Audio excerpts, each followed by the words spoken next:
Luc Corteveg, a quien quiero agradecerle el esfuerzo por venir a hacer la presentación. Aunque en un primer momento parecía que íbamos a tener una mesa muy extensa, nos vamos a limitar casi a una presentación real del libro con el autor, con Félix Peinado, a quien le quiero agradecer también su presencia, el director de la oficina de OIT en España, y a quien ha estado detrás de la edición en castellano, que ha sido nuestra compañera y amiga Cristina Faciabén, secretaria de Internacional, Cooperación y Migraciones de la Confederación de Comisiones Obreras. Cuando a la Fundación 1 de Mayo se nos ofreció la oportunidad de hacer esta edición con Catarata, desde luego cuando vimos el libro en francés, desde luego no podíamos desaprovechar la oportunidad de un relato tan extenso y tan comprometido con la OIT.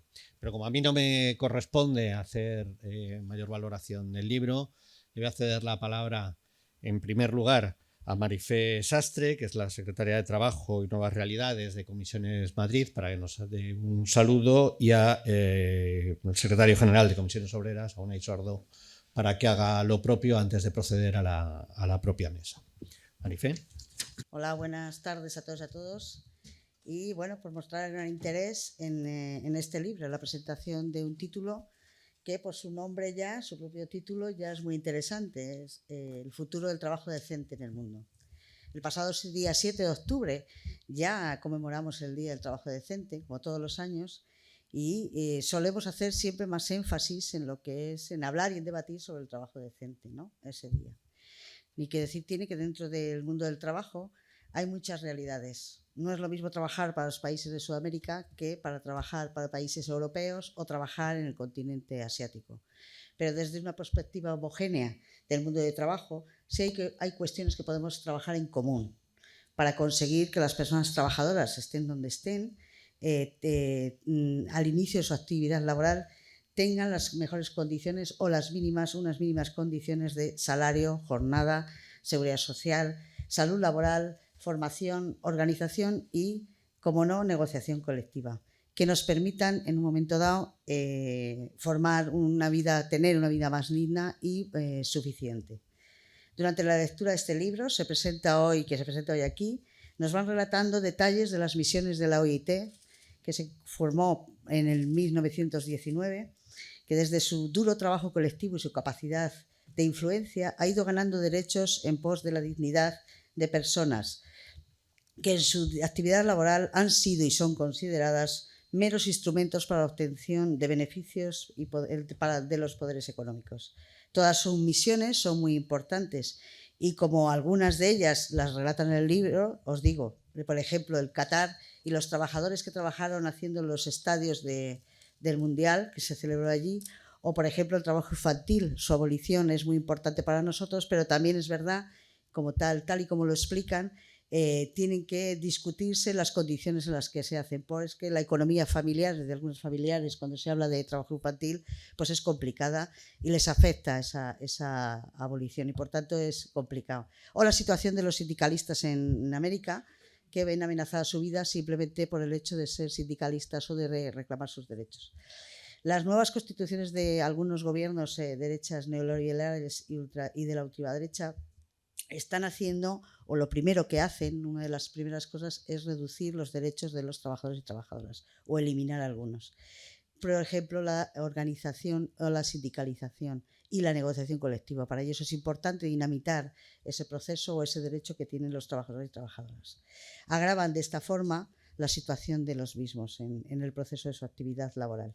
Sin dejar de trabajar por mejorar estas condiciones y los derechos de las personas a que nos han estado comentando en el libro, hay que centrarse también en la nueva tecnología, que es, como dicen, una nueva revolución, ¿no?, que nos está acechando. Desgranar nuevos retos con el mundo del trabajo se está actualmente encontrando con una llamada a algunos ámbitos nueva revolución tecnológica. Hay muchos retos de los que hay que ocuparse, entre ellos por la transformación y la transición que significa en estos momentos. Algunos de ellos es la globalización y desglobalización, la digitalización y la automatización, la transición ecológica y climática, que nos preocupa bastante, la desigualdad, demografía, migración y las nuevas realidades, no solamente del trabajo, sino también de las empresas y de los empresarios, ¿no? La formación de los modelos empresariales. Sin más preámbulo, daros las gracias, la bienvenida a todos y por presentar al autor del libro, por presentar el libro aquí en Madrid, en Comisiones Obreras de Madrid. Y nada más, ahí está vuestra casa para cuando queráis. Gracias. Bueno, pues buenas tardes a todas y a todos. Es un placer para Comisiones Obreras y para mí personalmente que hoy nos veamos aquí con el objetivo de hablar sobre la OIT y sobre un libro que es producto de la colaboración del autor, Luc Kotterberg, con nuestra Secretaría Confederal de Internacional, Cooperación y Migraciones y nuestra Fundación 1 de Mayo, aquí representada por Cristina Faciaben y por el propio Pedro Linares. Luc es una figura de reconocido prestigio en su país y del mismo modo lo ha sido en la OIT, donde ha ejercido diferentes cargos a lo largo de su vida en representación del Grupo Trabajador en Ginebra. Desde Comisiones Obreras hemos tenido la ocasión de verle ejercer su papel en los últimos años de su desempeño profesional en esta agencia tripartita de Naciones Unidas y de compartir con él las complicadas decisiones que a veces toca asumir durante el desarrollo de la Conferencia Internacional del Trabajo que cada año tiene lugar en Suiza. Es un placer, además, asomarnos al libro y a este debate en presencia de quien hoy es el director de la oficina de la OIT para España, de Félix Peinado, oficina que ha de ser garante en nuestro país de la esencia del tripartismo y del diálogo social que ha caracterizado a la OIT a lo largo de sus más de 100 años de vida. Del libro hablará su autor y el libro hablará por sí solo cuando ustedes puedan leerlo. No es un libro para leer con prisas, no es un libro que se resuma en un golpe de Twitter, es un extenso ensayo donde el autor nos hace recorrer la historia de la OIT, su fundación, sus mayores retos y desafíos a los que esta centenaria agencia se enfrenta. Y además, en estas páginas, Luc nos hace viajar por el mundo del trabajo en la actualidad y nos sitúa en latitudes donde las violencias contra los menores, las mujeres, las niñas, los trabajadores y trabajadoras en general son extremas, siguen siendo extremas, y lo hace de forma muy amena, por lo que su lectura engancha ya desde la primera página. Conviene no perderse ese viaje que Luc narra y, sobre todo, conviene prestar atención a las enseñanzas de este libro para no perder la brújula de este periplo incierto. Los riesgos están ahí, las violaciones de los derechos sindicales y las normas internacionales del trabajo siguen vigentes en buena parte del mundo y el temor a la involución de estos derechos en todo el mundo no es solo un temor, sino una realidad en muchos lugares. No es solo algo que sucede en latitudes lejanas, es una realidad también cercana a nosotros, a nuestro propio país, y Luc también nos recuerda el papel fundamental que la OIT tiene a la hora de frenar la actual deriva. Y en ello, en no consentir esa deriva, trabajamos desde Comisiones Obreras de manera incansable para defender los derechos ganados a lo largo de la historia por quienes nos han precedido y para proteger el valor de las normas internacionales de trabajo de la OIT. Sin ir más lejos, y justo en estos días de la visita de Luc, nuestro sindicato está preparando, con el resto de sindicatos de la Confederación Sindical Internacional, nuestras estrategias para defender el derecho de huelga, derecho puesto en cuestión por la patronal dentro del sistema de control de la OIT. Durante más de 70 años, la Comisión de Expertos en Aplicación de Convenios y Recomendaciones, compuesta por expertos independientes responsables de hacer un seguimiento de la aplicación de los convenios ratificados por los Estados miembros, ha considerado que el derecho de huelga es un corolario del derecho de libertad sindical y que, como tal, está recogido y protegido por el Convenio sobre la Libertad Sindical y la Protección del Derecho de Sindicación, convenio número 87 del año 1948. Ya la patronal, en 1989, cuestionó la interpretación del Convenio 87 y trató, además, de impugnar la autoridad de dicha comisión de expertos para interpretar convenios. El litigio se intensificó gradualmente hasta llegar en 2012 a una crisis institucional de gran envergadura, ya que por primera vez no se permitió a la Comisión de Aplicación de Normas de la Conferencia ejercer sus funciones de control. Comisiones Obreras fue testigo directo de aquella nefasta sesión de la Conferencia Internacional del Trabajo de aquel año. Luc nos cuenta en primera persona estos hechos en su libro y los intentos de llegar a un posible entendimiento con la patronal. Pero pese a algunos movimientos y acuerdos, hoy existe el sentimiento generalizado que Comisiones Obreras comparte de que el desacuerdo persiste aún sobre aspectos tan importantes del mandato normativo de la OIT como lo es el derecho de huelga, y que todo ello podría afectar negativamente a la credibilidad del sistema de control y a la reputación general de la OIT. Comisiones Obreras, junto con el resto de organizaciones sindicales del mundo, estamos ya trabajando para evitarlo y tomar las medidas necesarias que puedan llevar a este litigio, si así lo aprueba, en noviembre del año 23 de este año, el Consejo de Administración de la OIT, o en junio del año 2024, la Conferencia Internacional del Trabajo, llevar este litigio, como decía, a la Corte Internacional de Justicia.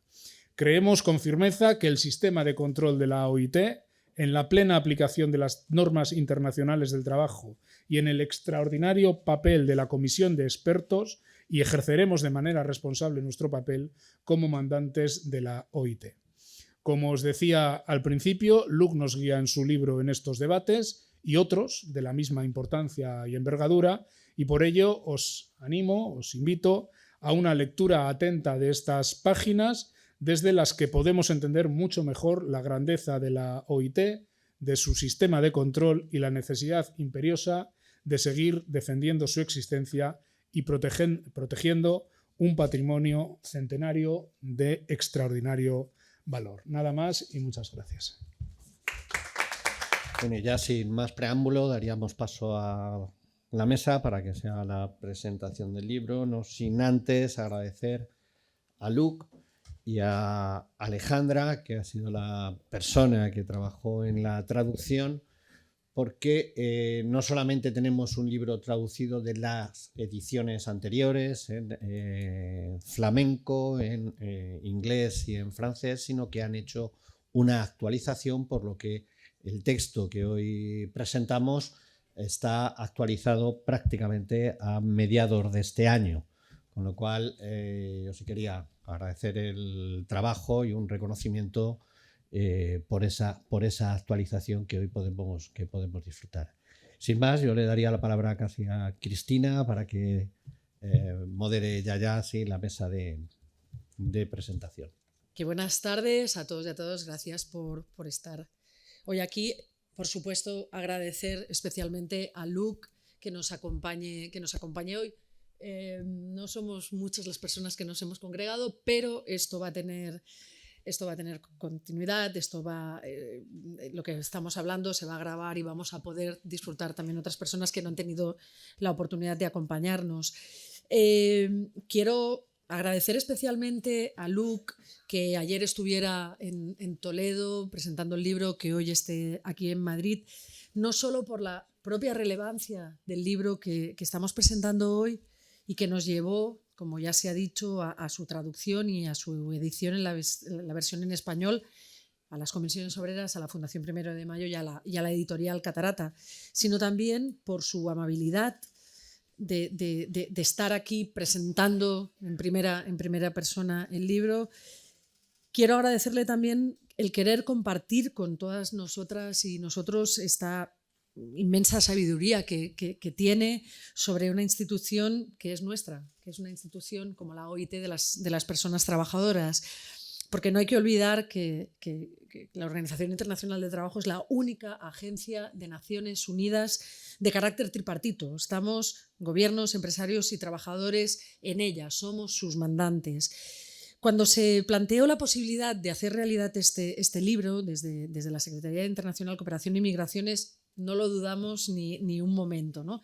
La inmediata disponibilidad de Alejandra Ortega para realizar la traducción del francés y de la Fundación 1 de Mayo para llevarlo adelante acabó precipitando lo que hoy tenemos en nuestras manos, concretamente en aquella mesa, ¿no? Y desde la Secretaría, por tanto, no dudamos porque esta obra nos está ofreciendo un aprendizaje, ¿no? Y al final aprender nos sigue apasionando.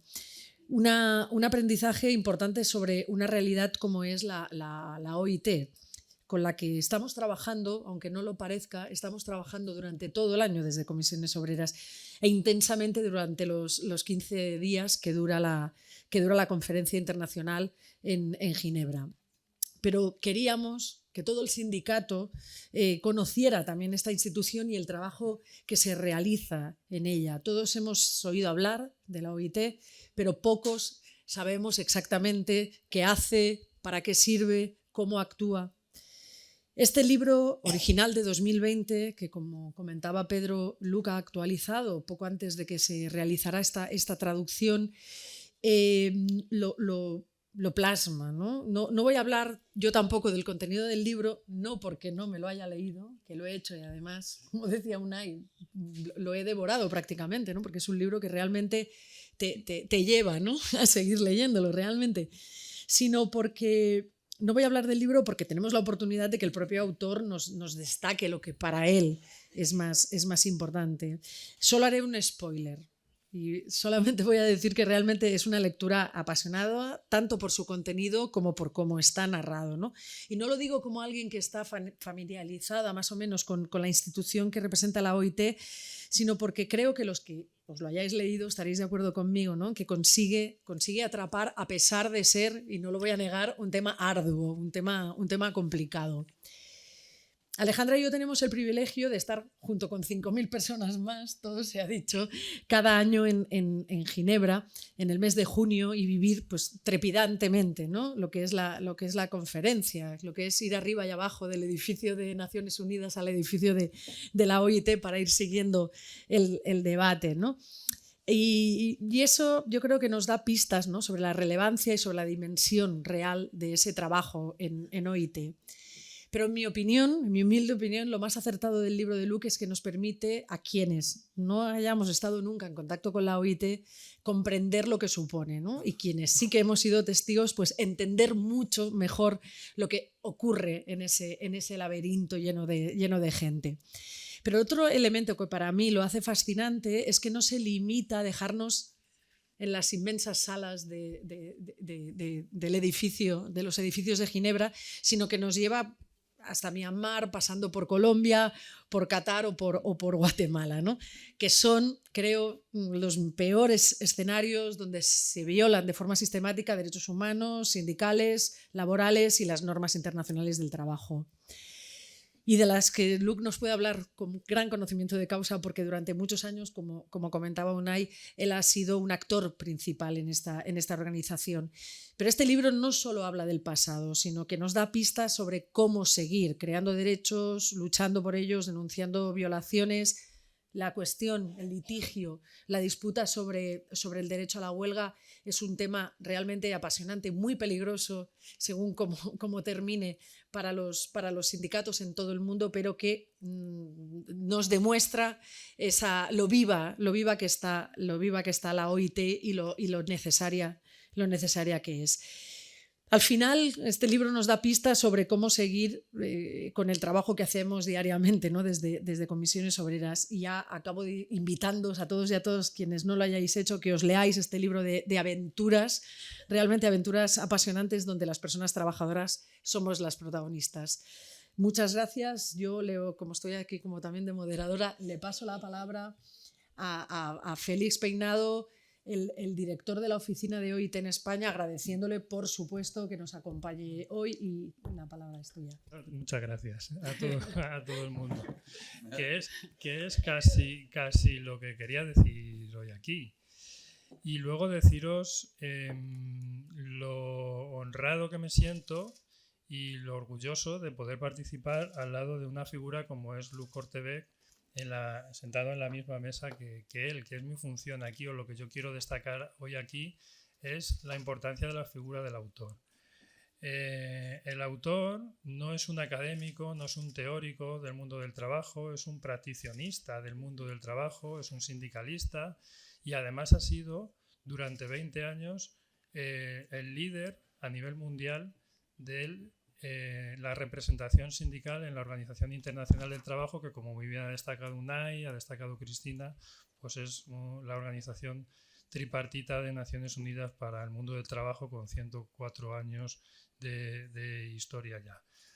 ¿Qué quiere decir esto? Bueno, él ha ocupado los puestos de vicepresidente del Comité de Normas, de aplicación de normas. Ha sido vicepresidente y presidente del Consejo de Administración de la OIT, que es el máximo órgano después de la conferencia internacional, que como muy bien se ha dicho se reúne una vez al año. Pues el Consejo de Administración es el máximo órgano de dirección ordinaria de la OIT, que es quien, por ejemplo, tiene que dilucidar ahora sobre qué se va a hacer en relación con la reclamación que tanto las organizaciones sindicales mundiales como determinado número de países han presentado en relación con la aplicación del derecho de huelga y su interpretación en el marco del convenio 87, sí o no. Es decir, estamos hablando de una persona de amplia trayectoria, de una persona de alta responsabilidad dentro de la OIT, que no solamente tiene gran conocimiento sobre lo que ha ocurrido en el mundo del trabajo, sino que tiene, digamos, el pozo de la experiencia y de la influencia que ha ejercido pues en las normas que se han emitido, el convenio 189, el convenio 190, entiendo que han entrado dentro de su responsabilidad. Es un libro, a mí me ha resultado muy atractiva su lectura, a pesar de su rigurosidad. Es un libro pues, que es un libro que va a ser de referencia para el análisis de lo que ha sido el sindicalismo mundial durante estos últimos 20 años.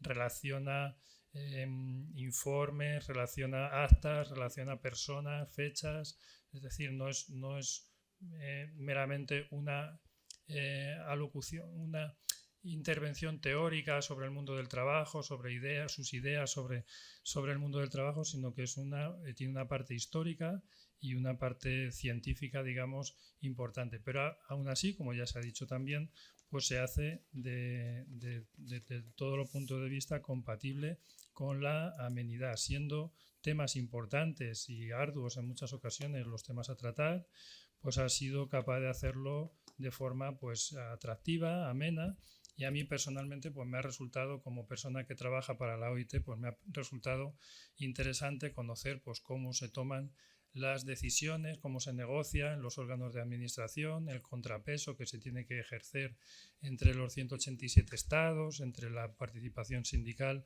la participación patronal o la casuística de las misiones tripartitas. Y es un libro que a su vez es comprometido, es un libro en el cual el autor deja clara su posición sobre todos y cada uno de los temas, y yo creo sinceramente que habrá pocos temas del presente y del futuro del trabajo que escapen a la pluma del autor, que no hayan sido citados, pues desde los temas más digamos tradicionales, que siguen siendo penosamente siguen siendo de actualidad, como se ha dicho, el trabajo infantil o el trabajo forzoso, a temas de máxima actualidad como puede ser ahora mismo el trabajo de plataformas o la inteligencia artificial en el trabajo. Además, quería resaltar que el autor, que habla sobre el modelo de la OIT, cómo la OIT actúa para conseguir que determinados países que están muy atrasados en derechos laborales vayan poco a poco, de una manera, dando pasos adelante y atrás, pero intentando que sean un poquito más los pasos que dan hacia adelante que hacia atrás. Yo creo que el autor destila en su obra un cierto aprecio a la organización, un cierto cariño, podríamos decir, a la organización, que basa en la utilidad que tiene para el fin que se persigue, que es el fin de la mejora de los derechos de los trabajadores, el trabajo decente en el mundo. y cómo pone como ejemplo, por ejemplo, cómo la estructura tripartita de la OIT rompe en algunas ocasiones esa dinámica de bloques que existe entre los países al ser tripartito y estar influido por las decisiones de los mandantes sindicales y empresariales, pues consigue en muchas ocasiones o en algunas ocasiones que la organización consiga cosas que otras organizaciones del ámbito de Naciones Unidas no consiguen. Bueno, pues como se ha dicho, recomendaros a los que no hayáis tenido todavía el placer de leer este libro, pues su lectura. Os va a hacer apreciar sinceramente el trabajo de la Organización Internacional del Trabajo por la justicia social y el trabajo decente. Y quiero pues terminar agradeciendo al autor que haya sido lo suficientemente generoso como para compartir sus aprendizajes y sus opiniones sobre todas estas cuestiones en este libro y agradecer pues a la Fundación 1 de Mayo el haberlo traducido al español y a Alejandra por su magnífica traducción. Muchísimas gracias y muchas gracias por vuestra atención.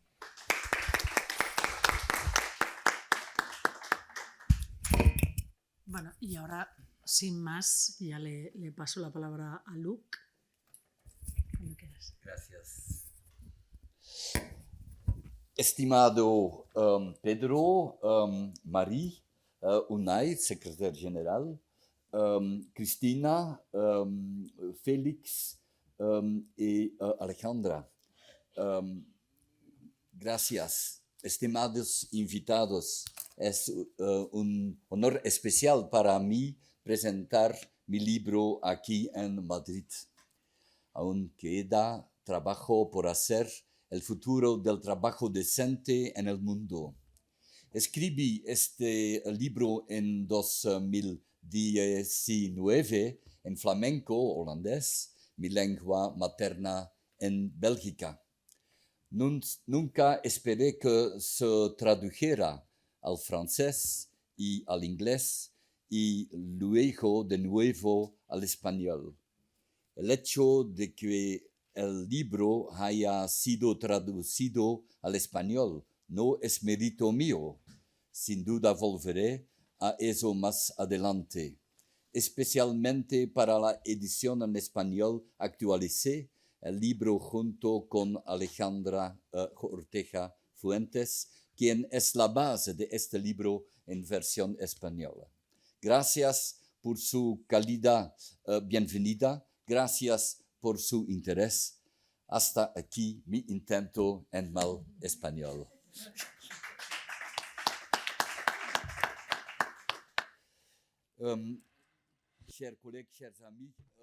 Estimados colegas, estimados amigos, les quiero agradecer estas introducciones demasiado generosas, creo.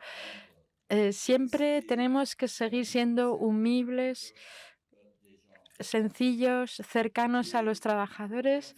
Así que, aunque trabajemos a nivel internacional o a nivel local, creo que son, al fin y al cabo, los mismos objetivos y que son muy importantes. El internacional no existe sin lo nacional y sin lo local o sin el trabajo en las empresas. Es el vínculo lo que es importante aquí.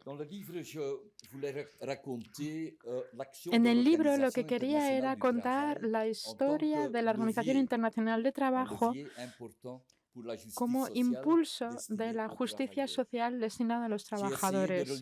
He intentado vincular mi experiencia con los conocimientos científicos que existen dentro de la OIT, la Organización Internacional del Trabajo, pero que no se explotan suficientemente. Así que allí he intentado también traducir algunos elementos para todos. Cuando era presidente de la ACV-CSC Bélgica, también presidí el grupo trabajador de la Comisión de Normas, como ya se dijo, de 1999 a 2011 exactamente. Después fui elegido presidente del grupo trabajador en el Consejo de Administración y en 2017-2018 fui elegido presidente del Consejo de Administración. Algunos puntos, en primer lugar, constituyen la base de mi libro. En primer lugar, el título se refiere a dos ideas. En primer lugar, dice que aún hay trabajo en el sentido del empleo, porque el pleno empleo no es una ilusión. Con una política social y económica sana, un trabajo decente es posible para todos y necesitamos todos estos trabajos. La sociedad en general los necesita. Segundo punto es que hay también aún queda mucho por hacer, mucho trabajo para llegar a la justicia social y al trabajo decente. Probablemente este sea una tarea que nunca se acabe. Hay una tercera idea y que que aparece por todo el libro, y es que no tenemos que soportar los cambios, sino tenemos que organizarlos, tenemos que controlarlos. Cuando la globalización estaba en pleno auge al principio de este siglo, el secretario general de la Confederación Internacional de Sindicatos Libres, la CISL de la época, Guy Ryder, pidió a la Confederación Mundial del Trabajo, la CMT, la internacional en la que mi organización, la ACV-CSC, tenía un papel que desempeñar, nos preguntó pues si no teníamos que hablar del futuro del movimiento sindical internacional. Las dos organizaciones internacionales intentaban buscar los medios para dar al sindicalismo internacional el mejor futuro posible. Hemos hablado mucho en aquella época, hemos debatido mucho y Comisiones Obreras participó de forma activa en este proceso. Después hubo un proceso de consulta y de toma de decisiones en las dos organizaciones mundiales para consultar las organizaciones nacionales de nuestra Confederación Mundial de Trabajo. Me recorrí el mundo entero. En 3 años, esto quería resaltarlo porque es un elemento importante en la historia. En 3 años hemos podido hacer lo que nadie pensaba que fuese posible 5 años antes. Y el 31 de octubre de 2006 disolvimos las dos organizaciones internacionales y el día siguiente, es decir, el 1 de noviembre de 2006, fundamos la nueva organización, la Confederación Sindical Internacional, la CSI.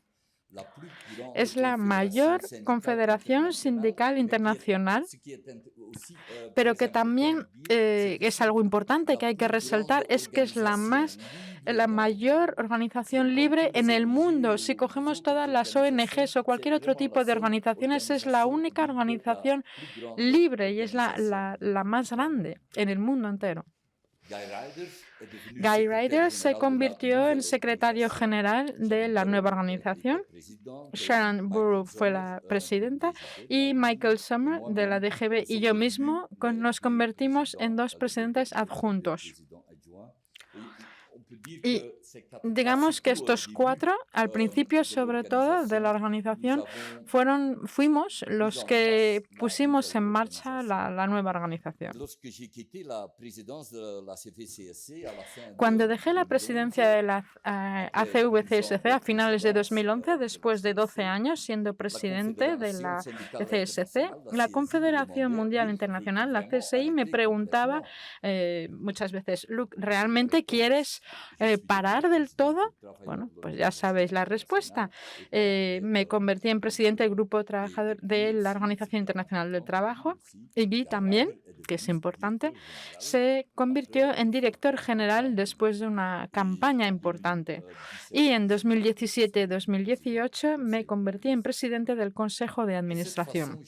De esta forma, pude progresivamente tener cada vez más oportunidades y desde luego que me siento muy agradecido a todas las personas que me han otorgado su confianza porque nunca pensé llegar hasta ahí. El hecho es que estaba inmerso en misiones en Colombia, Guatemala, Turquía, Myanmar, Venezuela, Qatar, Filipinas e incluso, aunque ahora también se me ha pedido, aunque no ejerza ningún cargo, sí que se me ha pedido que siguiese y de hecho lo hice la semana pasada y en diciembre también tendremos una nueva sesión y hablaremos de ello. Bien, Voy a hablar ahora de la segunda parte de mi libro, donde cuento cómo trabajamos como OIT y describo los problemas a los que tienen que hacer frente los trabajadores en el mundo.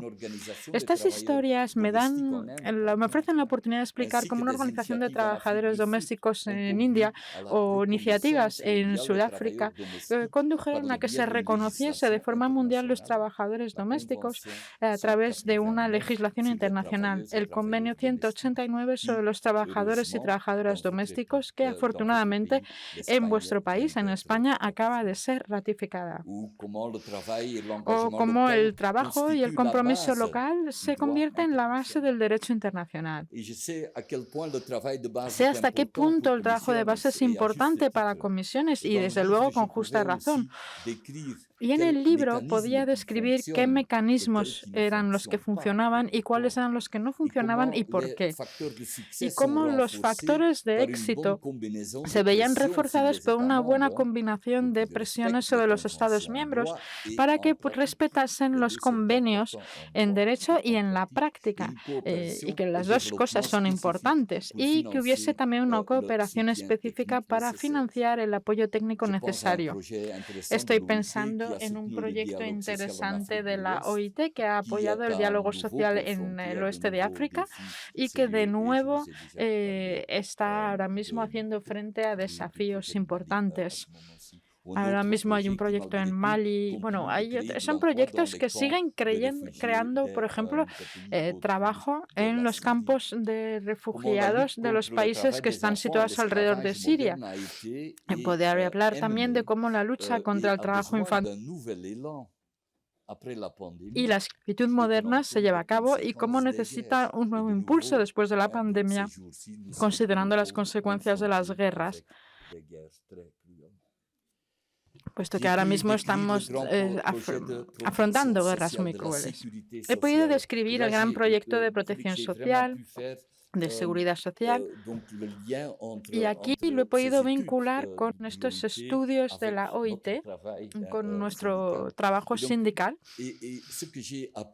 Y lo que he aprendido también es que la seguridad social es posible realmente en muchos países del sur, porque muchos de estos países hoy son más ricos que nuestros países de Europa cuando empezaron a desarrollar seguridad social.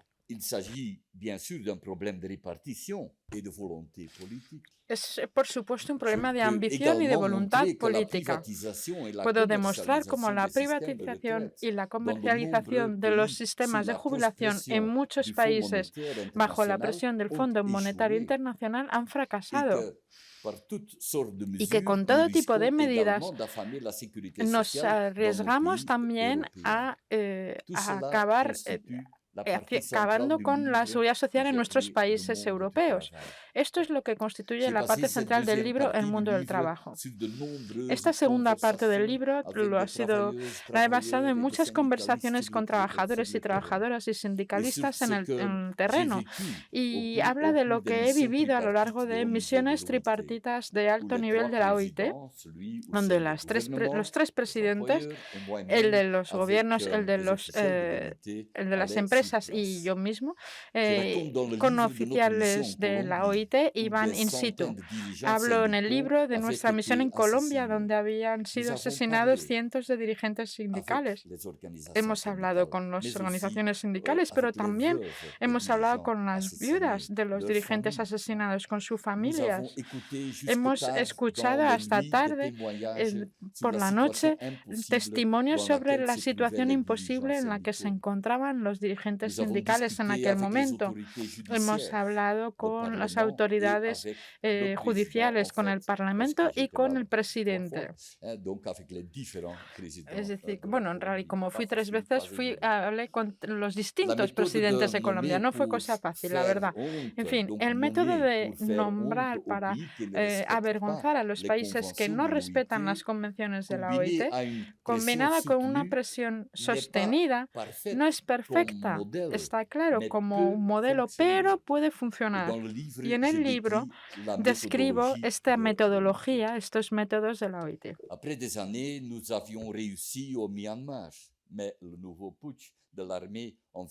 Después de unos años tuvimos éxito en Myanmar, pero el nuevo golpe del ejército en 2021 acabó con nuestras esperanzas. Describo el camino y cómo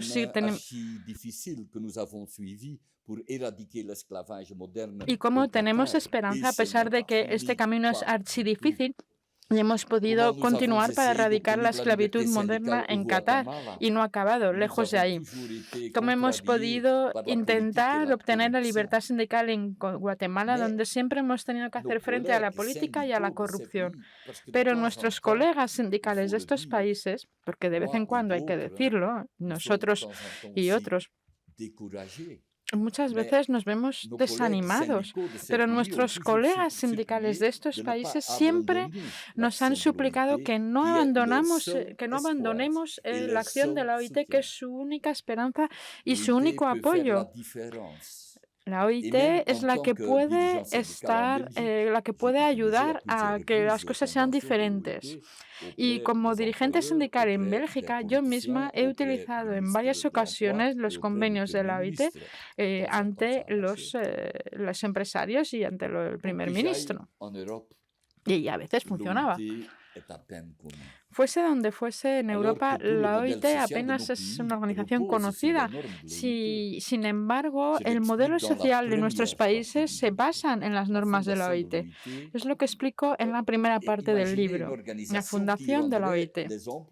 Imaginen una organización que hiciese que los empresarios y los trabajadores, junto con los gobiernos, fueran responsables del desarrollo social del mundo con vistas a la justicia social, en favor de un desarrollo social más igualitario en todos los países, para evitar una falsa competencia entre los países sobre las espaldas de los trabajadores. Era algo revolucionario en 1919 y estos principios de la OIT han sido retomados en las políticas de nuestros países, sobre todo en la segunda parte del siglo pasado.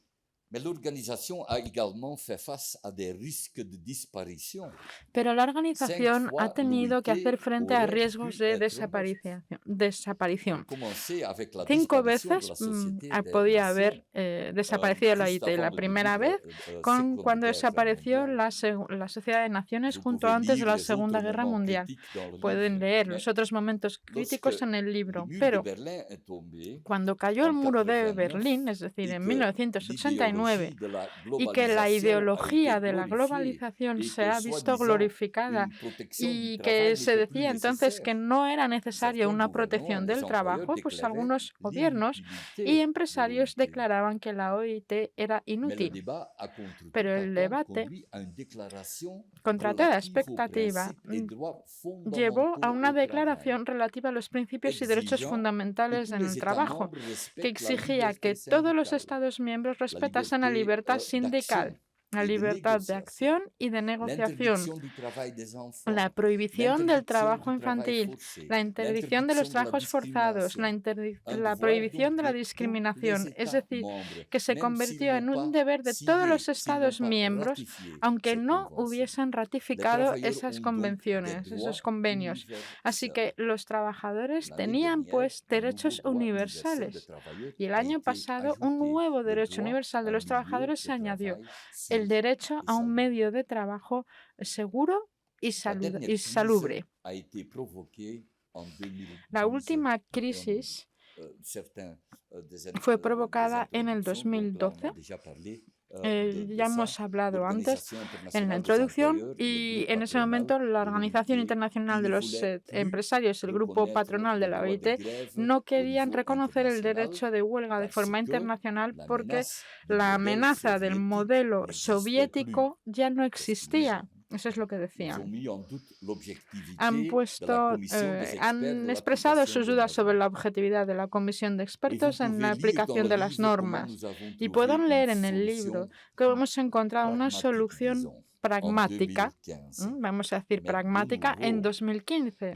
Pero de nuevo, el problema, vamos a hablar de ello en el próximo Consejo de Administración en noviembre.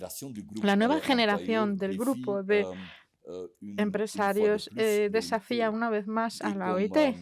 Y como mencionó el secretario general Unai en su discurso, un equipo de comisiones ya está trabajando en esta cuestión.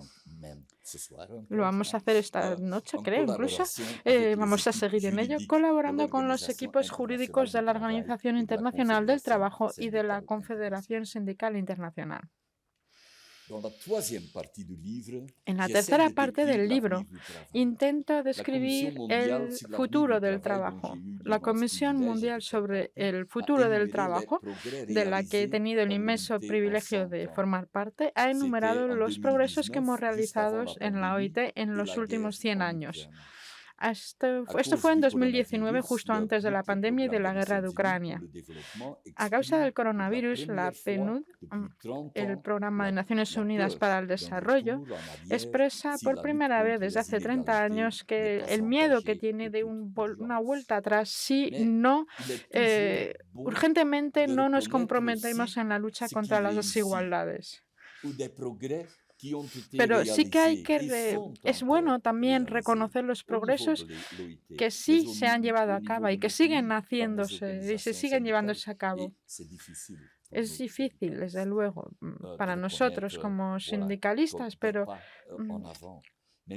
tenemos que ser capaces de mostrar a nuestros miembros que nuestra acción tiene sentido y que podemos obtener resultados.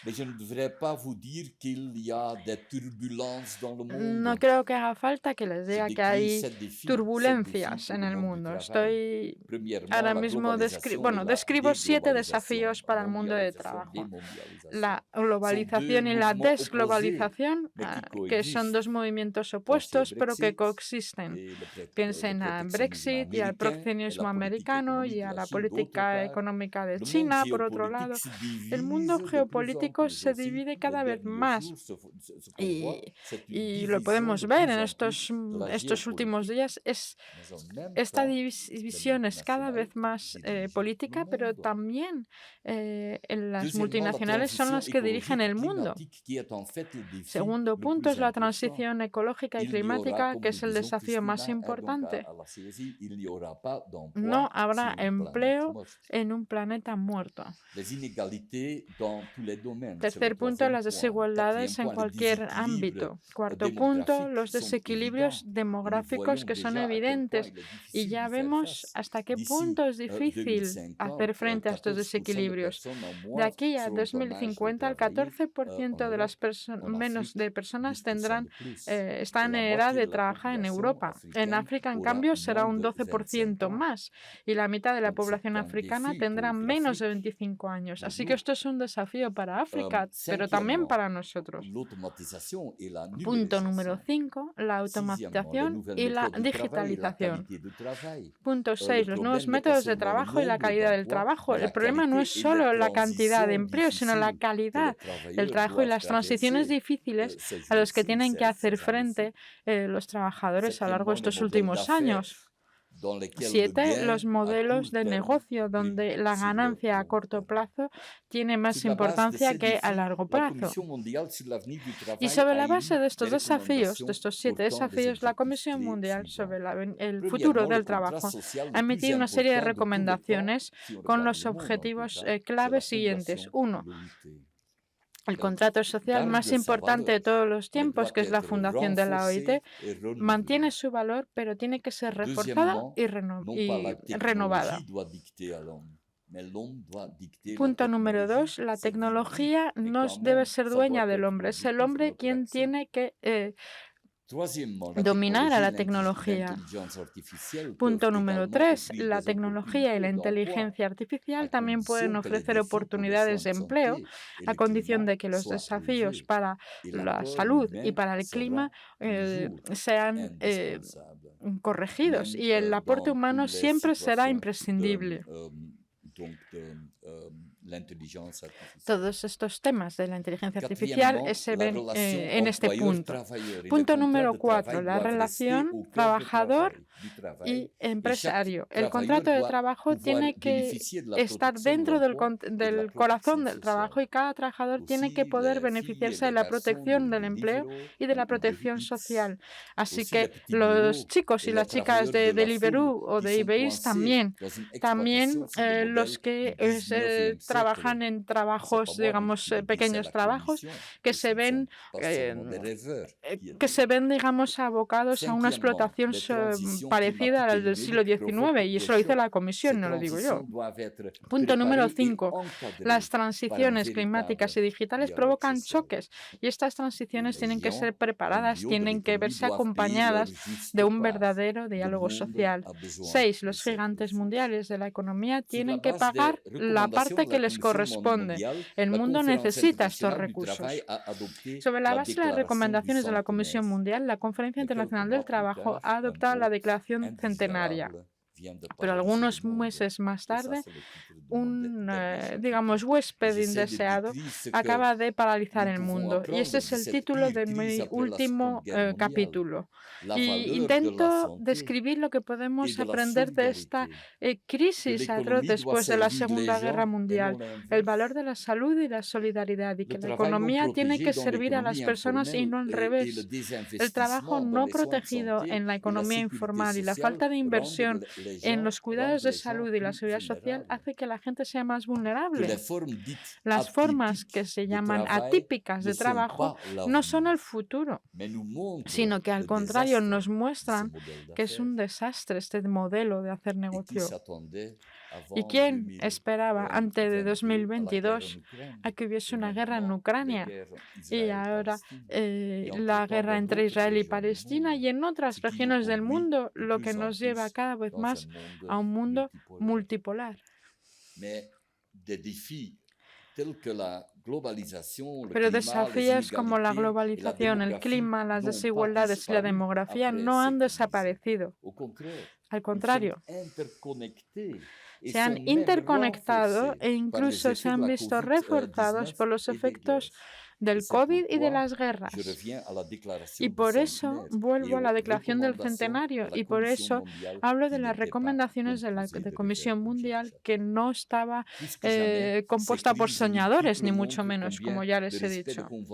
Más que nunca, estas múltiples crisis muestran hasta qué punto el respeto de los convenios de la OIT es importante, hasta qué punto necesitamos las organizaciones sindicales y la negociación colectiva. Está clara como el agua que la OIT sigue siendo una organización necesaria y pertinente para el futuro, pero esto dependerá de los tres, de los gobiernos, de las empresas y de los trabajadores, y de la OIT también como institución. El desafío para la OIT ahora consiste en seguir conectado al objetivo de la organización, la justicia social y el trabajo decente, y no perderse en discusiones geopolíticas oportunistas que digamos que harían que la organización olvidase su misión principal. La OIT ha sobrevivido a la Segunda Guerra Mundial y a la Guerra Fría. ¿Por qué? Porque trabajó de forma inteligente, porque siempre había personas que demostraban que se podía trabajar de forma inteligente, focalizándose en el objetivo de la organización. Y quería que se hiciese lo mismo ahora, porque los trabajadores del mundo entero necesitan a la OIT. Queridos amigos, señoras y señores, la versión española de este libro nunca habría visto la luz sin la iniciativa, la fuerza de persuasión y el trabajo de Alejandra Ortega Fuentes.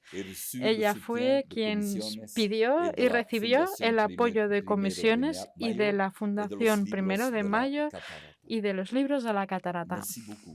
Muchas gracias. Espero que el libro tenga el significado para los trabajadores españoles y para los trabajadores hispanófonos del mundo entero. Muchas gracias.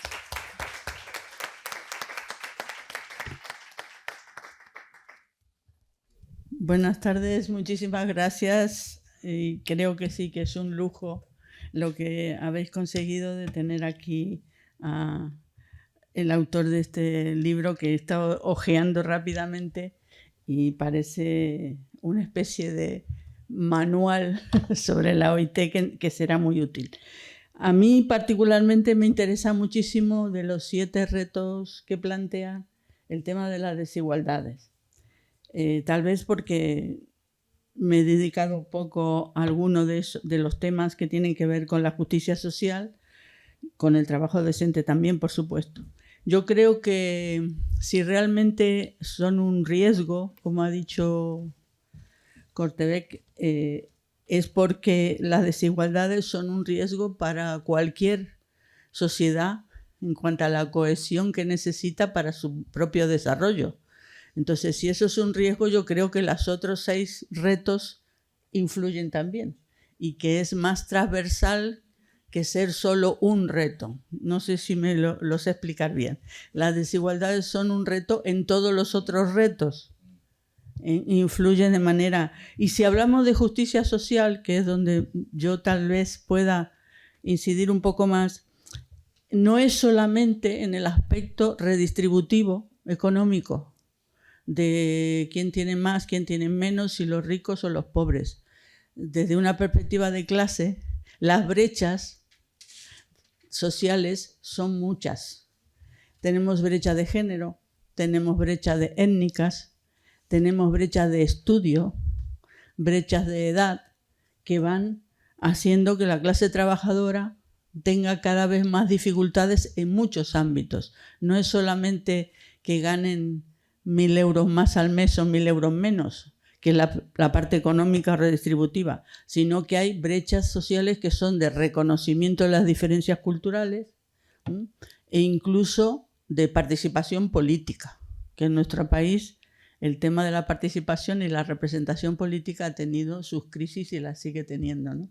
Entonces yo creo que valdría la pena también hacer una incidencia o empezar a trabajar el tema de las desigualdades de forma transversal y con respecto a la justicia social, porque si no, el trabajo decente no se puede quedar solo en lo económico, no se puede quedar solo en el salario o en las vacaciones o en la jornada, que es lo que siempre nos quedamos.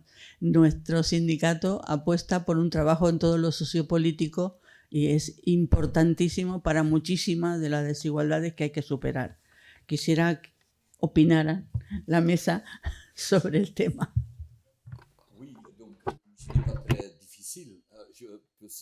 Bueno, no es muy difícil. Solo puedo decir que estoy totalmente de acuerdo. Tiene usted toda la razón. No se trata solamente de sueldos. No se trata solamente de elementos materiales, también se trata de eso. Pero muchos de nuestros países son ahora más ricos que nunca.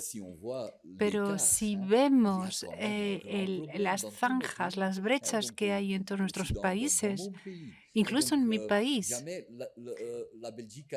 nunca Bélgica fue tan rica como lo es ahora. ¿Pero para quién? Hay un aspecto material, naturalmente, pero también hay otro aspecto, y lo ha descrito usted muy bien. Es la participación. Nuestro trabajo como organización sindical era